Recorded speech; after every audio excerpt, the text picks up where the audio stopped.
the revolution. A new episode. So I've been trying to give a background to in previous episodes to say that in the communist days we've had it rough. Have electricity cut-offs. It's cold. Long queues for milk, for bread, for anything, and you had very few items available. Bananas we have not seen in years, ever. So there was that. The benefit was reading. I mentioned that too. Had the chance to read. In fact,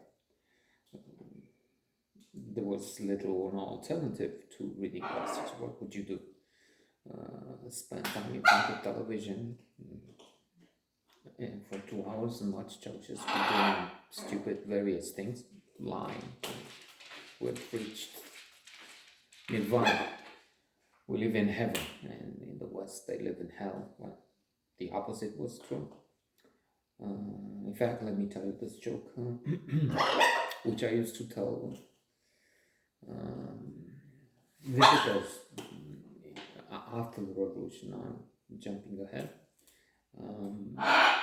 Then, and during the revolution, I would be in what is called hospitality business, doing tours before the revolution for the state outfit, the National Tourist Office on it, and then for my own benefit.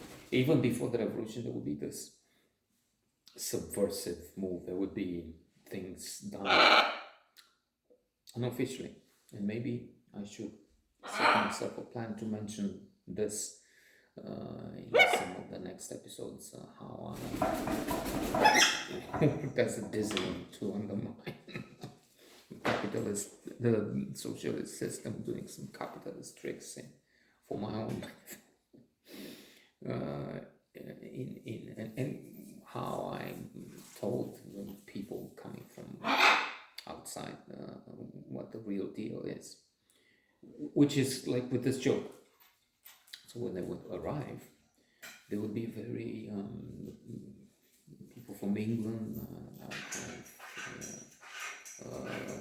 A couple of times, I guess, from the US, maybe more than a couple of times, with tours coming through Yugoslavia. In fact, I wasn't.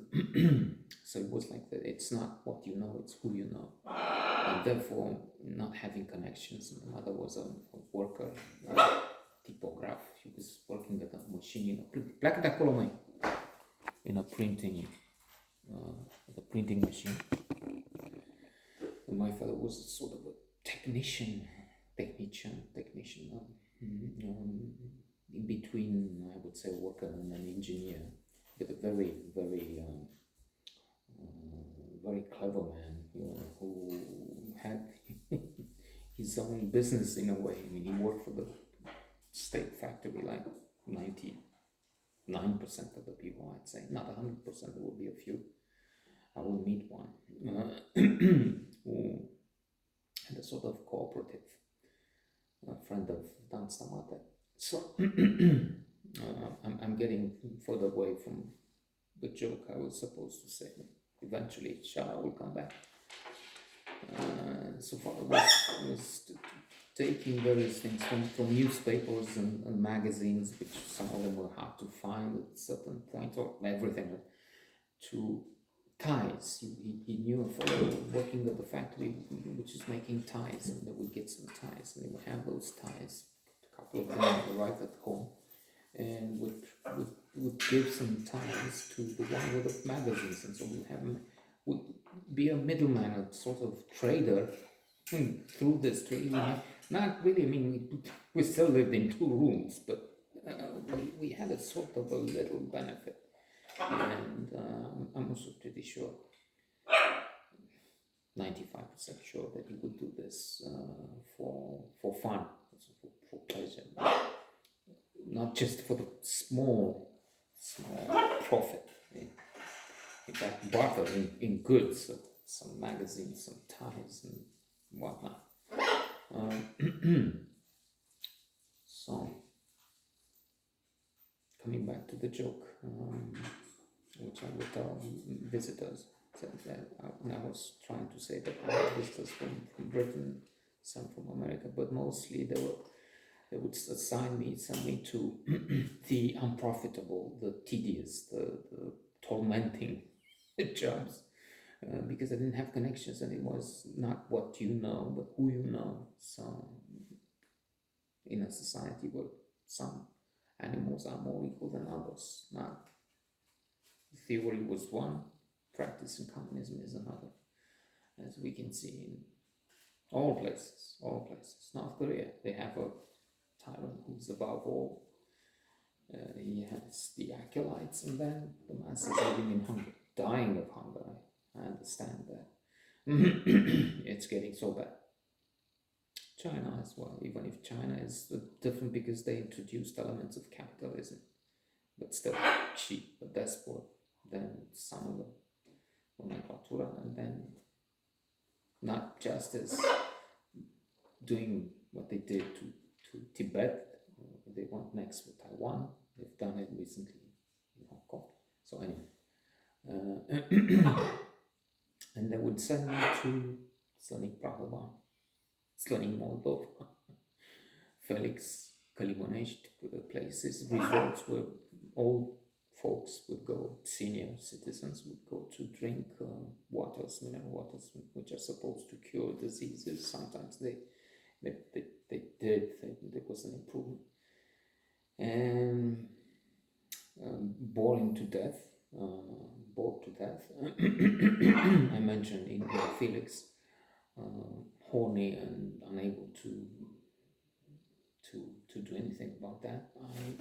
I paid in cigarette, my first encounter with a sex worker. I paid in cigarettes, canned cigarettes, a couple of packets maybe,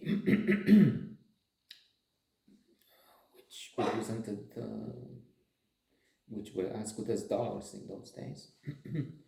And then I had intercourse, coitus, paid for. And sometimes they would give me a bus where you could make some money. And that's, if I remember, that's for tomorrow to go into doing business in the communist regime, under the communist regime. Illegal underground and really dangerous. So the joke told as they come in and they're on the bus and they're wondering, we heard, we've been told this, and we know this communist regime is tyrannical, and everybody's looking at us, and we have to be careful, and those working would be with the regime and so on. So to make them relax a bit, at ease, and to explain, in fact, from the beginning, well, this is what relax, this is what you're going to get. So that's the joke with the end of the world. It's the end of the world, and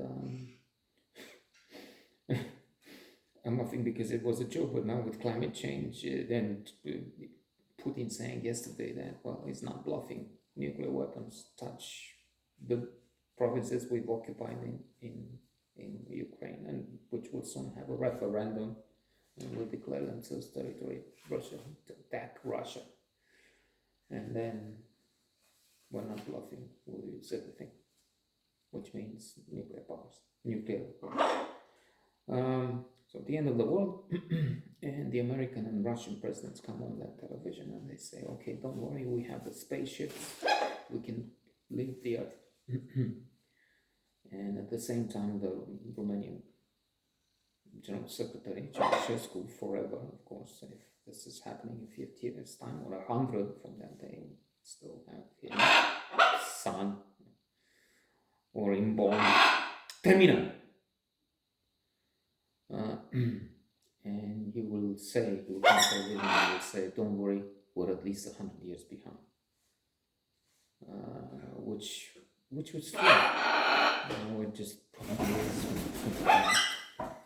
but being 100, that means we would still have to wait another 100 years for the end to reach us. And this is how people coming in would get the idea, if not the humor, I don't know, but the idea that, well, and then there's the one with hell, which will be for next year.